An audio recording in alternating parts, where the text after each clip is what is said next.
Donc, avant tout contrôle fonctionnel, nous devons jeter un coup d'œil au compartiment du moteur et ici, nous pouvons voir le moteur de la machine.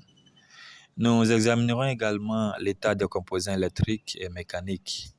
Nous voulons nous assurer que les bornes de la batterie sont correctement fixées et qu'il n'y a pas de corrosion se formant et que toutes les connexions électriques sont correctes. Bien sûr, nous voulons examiner toutes les lignes du carburant et lignes hydrauliques que nous pourrions voir.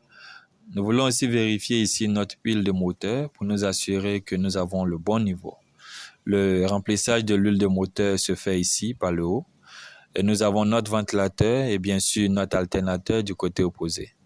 Nous voulons nous assurer que la courroie du ventilateur est correctement tendue, qu'elle n'est pas usée ou endommagée et qu'il n'y a aucune obstruction au niveau du radiateur. Nous souhaitons également examiner toutes les connexions et supports électriques autour du moteur.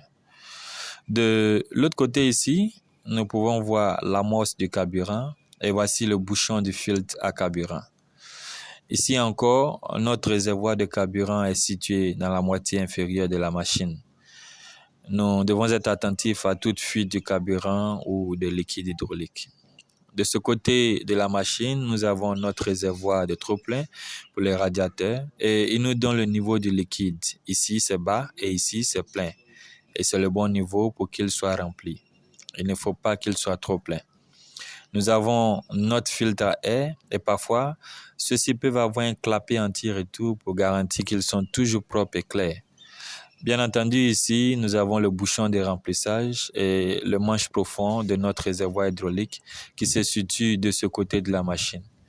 Nous avons ici notre démarreur, notre alternateur et notre pompe de direction.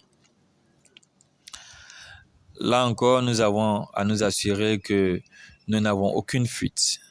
Pendant notre inspection, nous devons nous assurer que ce panneau est retiré et cela nous donnera accès à la pompe hydraulique et nous serons capables de voir toutes les conduites hydrauliques qui sortent de la pompe.